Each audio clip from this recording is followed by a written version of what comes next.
So, one of the strangest parts about overwhelm is that it rarely arrives all at once.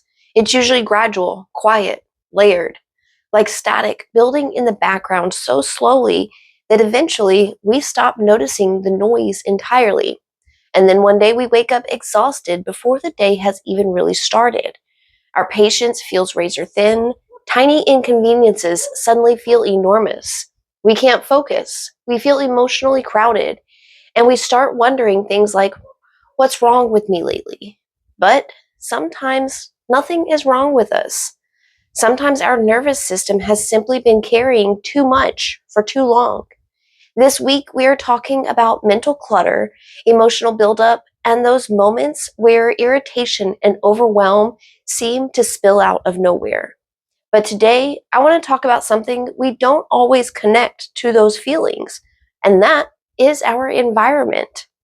Hello, and welcome to Torches, Yoga and Mindfulness. I'm Lauren, and I'll be your coach.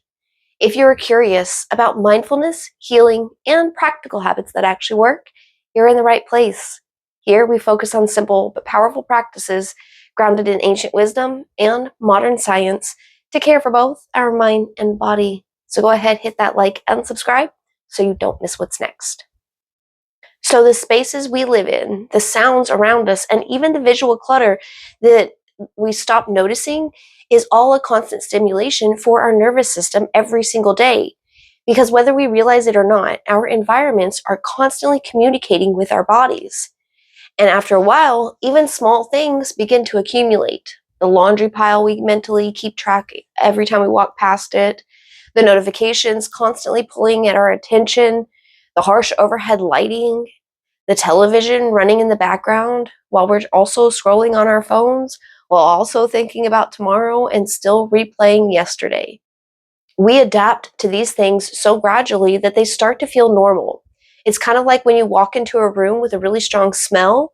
At first, it's overwhelming, but after a while, your brain filters it out.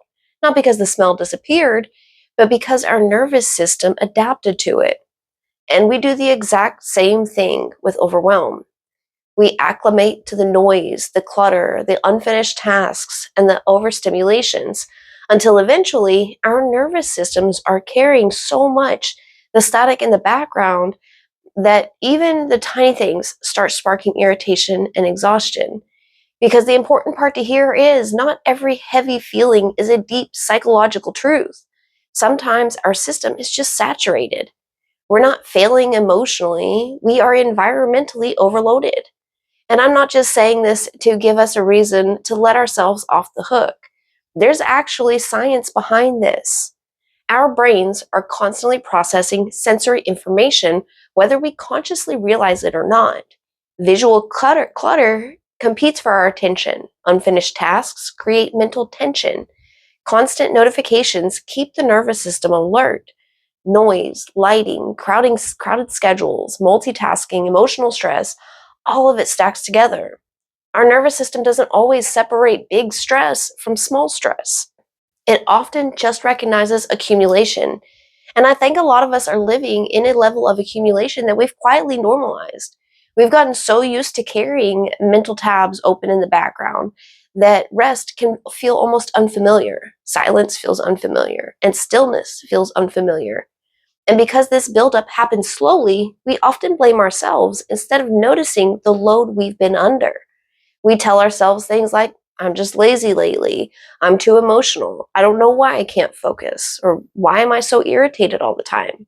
Meanwhile, our nervous system is over here trying to process 12 different streams of stimulation all at once. And this is why I wanted this video to focus on small resets. Not perfection, not completely reinventing our homes or routines overnight. Just small, intentional moments that help reduce some of the static our systems have been carrying. Sometimes tiny environmental shifts create surprisingly large internal shifts.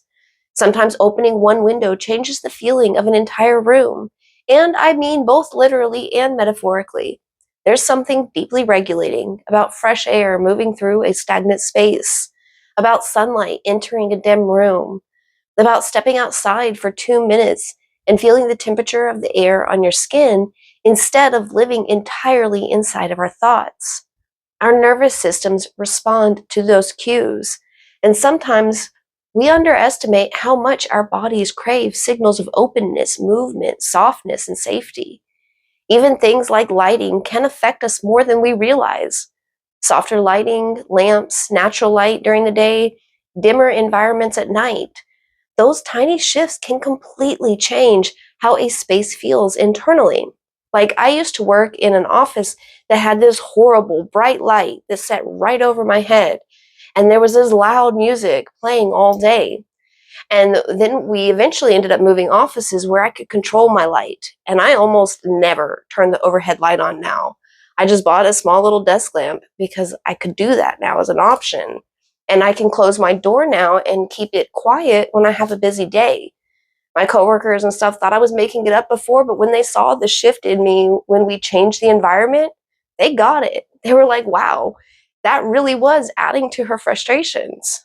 The level of responsibilities I didn't change for me at the time, just the environment I was doing them in. I think many of us have become so accustomed to constant stimulation that silence almost feels uncomfortable now. We have podcasts while we're cleaning, television while we're eating, scrolling while we're watching television, notifications interrupting every few minutes, music layered on top of the thoughts, layered on top of the stress, layered on top of the emotional processing. But hey, I'm guilty of it too. If I'm cooking or cleaning, I'll have a favorite show just playing in the background. But when hunger sets in from skipping lunch, I start to get frustrated. I'll turn off the extra sounds and notice how much more pleasant I feel. Like I can finally take a full deep breath for the first time all day. Sometimes we don't need more input, we need less noise, pressure, and sensory traffic. Even just sitting in quiet for a few moments can feel surprisingly emotional once we realize how overstimulated we have been. Sometimes at the end of a long day at work or after a draining family event, I like to ride home in the car in silence, just listening to the sound of the engine and the tires on the road and the blinker. It's soothing. It lets my body get this gentle release from that bracing I've been carrying. And then there is visual clutter, which again is not me telling us to all become minimalists or have spotless homes. Real life is allowed to look lived in, but visual accumulation absolutely affects mental accumulation because every object our eyes keep landing on becomes another thing the brain tracks in the background. And sometimes the most regulating thing we can do is clear one small surface, fold a blanket, or put away that pile that our nervous system has been quietly tracking for days. Not because cleanliness or productivity equals worthiness, that's not at all true no matter what my parents say, but because our brains were never meant to hold this much constant stimulation all the time. One of the most powerful practices we can build in our lives are transition moments, tiny rituals that help the nervous system to recognize when one part of the day is ended and another part is about to begin. A lot of us move through life without any real emotional transitions anymore. We carry work stress into dinner. We carry social stress into bedtime. We carry yesterday into tomorrow. Everything starts to blur together, but small, intentional rituals can help interrupt that. So maybe for you, that looks like changing your clothes when you get home, washing your hands slowly and intentionally after a stressful moment, opening a window in the evening, lighting a candle and journaling or reading right before bed, or taking a short walk after work instead of immediately jumping into the next responsibility. These tiny practices communicate something important to the body. They say we can ease back on the bracing and we don't have to stay on guard all the time. We've been bracing for so long, we don't even notice that we're doing it anymore. So today, I'm just offering this simple reminder to bring something into your awareness so we can see our patterns and bring choice back in. If everything has started to feel too loud lately, if your patience feels thin, if you feel emotionally crowded, and if small inconveniences or setbacks feel enormous, before you immediately assume something is wrong with you, pause and ask, what does my environment look like? What have I adapted to carrying that isn't necessary? And what is one small thing we can release today? Not 10 things, not a complete life overhaul, just one small opening, one less layer of noise, one less thing to mentally track, a moment of fresh air, softened light, or one intentional breath. We don't always need to meditate, to escape, or to have perfect breathing practice. Sometimes we just need to reduce the amount of static we've been trying to survive inside of. All right, friend. Thank you so much for sharing a piece of your day with me. Stay present, stay kind to yourself, and I will see you soon.